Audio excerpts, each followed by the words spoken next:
Bonjour tout le monde, je me présente, je suis Emile Hamimi, je suis résidente en hématologie biologique en quatrième année. Pourquoi j'ai choisi l'hématobio? J'ai eu mon résidana en 2016, c'est la deuxième session du résidana nouveau régime et j'étais classée deuxième de ma promo, donc j'avais accès à toutes les spécialités. Donc l'hématobio c'était un choix de cœur parce que durant mon externat, j'ai adoré l'hémato.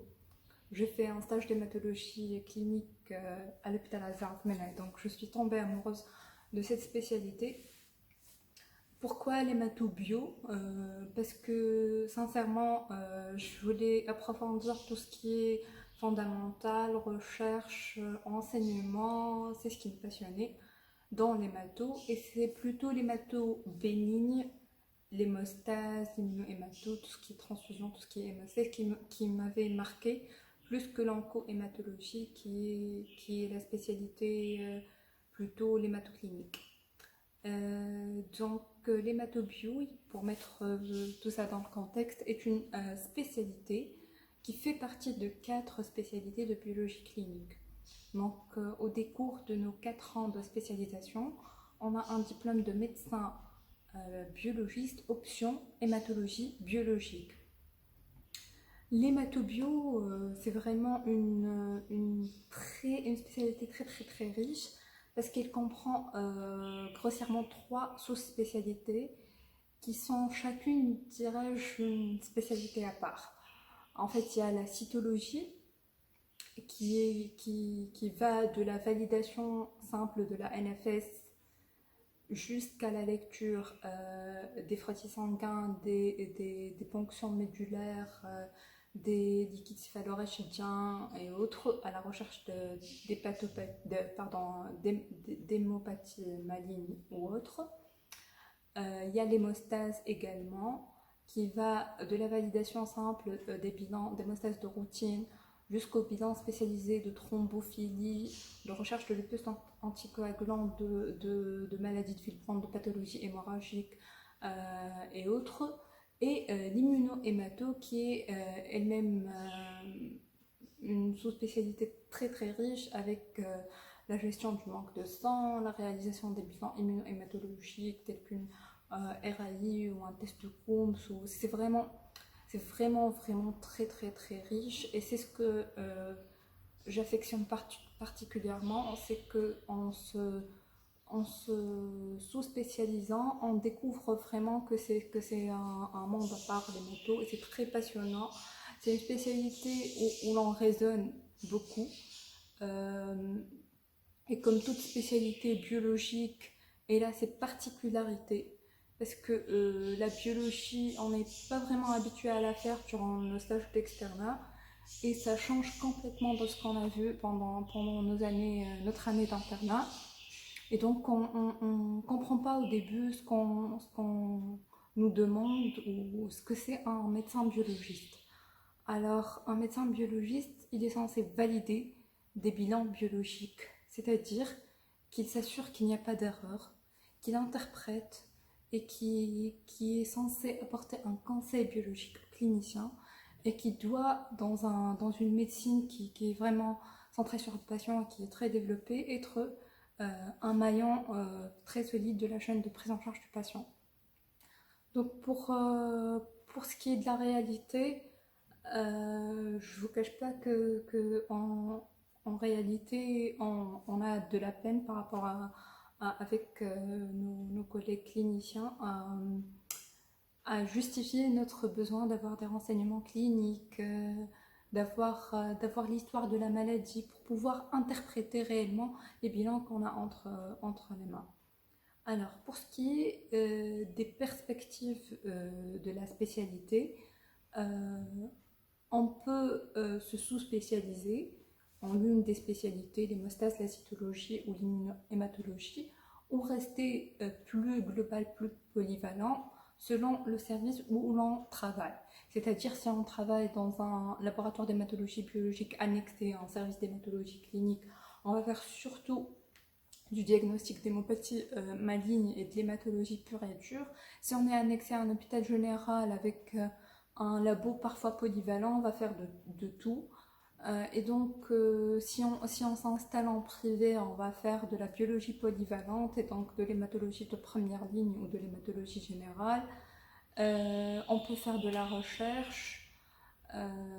Donc, c'est vraiment très vaste comme perspective.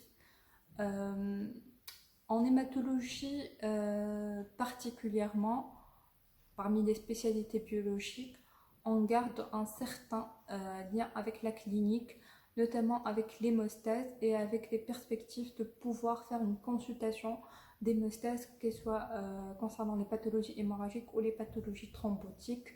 Et donc, c'est ce qui fait le charme de la spécialité, c'est c'est qu'on soit un peu à cheval entre la clinique et la biologie. Voilà, sinon, ce qui concerne la carrière hospitalo-universitaire, maintenant en 2021, il y a vraiment encore beaucoup de possibilités. Il y a des terrains vierges au Sahel, par exemple, pour faire de la carrière HU et dans plusieurs hôpitaux. Donc, c'est encore un terrain à explorer. En ce qui concerne les opportunités de travailler à l'étranger, alors, par rapport aux autres spécialités, c'est très limité parce que il y a le concours d'équivalence français, par exemple, où il y a 3 postes uniquement pour toutes les spécialités biologiques, ce qui est très peu en comparant avec d'autres spécialités. En Allemagne, à ce que je sache, la demande n'est pas très généreuse par rapport à la spécialité. Et sinon, aux États-Unis, c'est une spécialité annexée aux autres spécialités biologiques avec la NAPAT. Donc, c'est pas la spécialité à choisir si on veut réellement partir à l'étranger. Sinon, pour les stages de perfectionnement ou d'FFI, il y a bien évidemment des possibilités de faire des stages, que ce soit au cours du cursus dans le cadre de la DFMS ou après avoir terminé son cursus.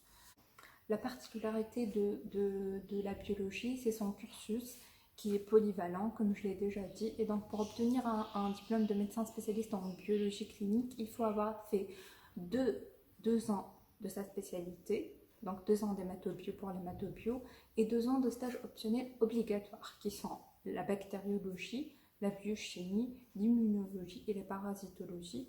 Et dans chaque stage, il y a des objectifs d'un stage optionnel à valider pour pouvoir, un de ces jours, si on est confronté à travailler dans un laboratoire polyvalent, que ce soit en privé ou en hospitalo-universitaire, à savoir valider les bilans et les interpréter. Donc les stages des autres spécialités sont vraiment importants et vraiment obligatoires dans le cursus. Sinon, si j'ai un conseil à vous donner, c'est de vraiment vous documenter et lire. Il y a beaucoup d'auto-formation en biologie. Soyez curieux, il y a vraiment plein de choses à connaître. En première année, j'étais un peu un peu désorientée par rapport à la rupture avec la clinique et tout. Mais après, au fur et à mesure, on s'adapte et on apprend à chercher, à essayer de comprendre comment les tests sont réalisés. Et on saisit la finesse de la biologie et que chaque étape est une étape vraiment primordiale pour délivrer des résultats qui vont conditionner la prise en charge et le diagnostic du patient. Donc, la biologie, c'est très important. Et si vous aimez ce que vous faites, le reste importe peu. Donc, si vous choisissez de faire de la biologie, essayez de valoriser cette spécialité parce que c'est une spécialité très riche et très importante. Et lisez beaucoup. Parce qu'on peut être un biologiste très cultivé ou pas, et ça change vraiment la donne pour le patient.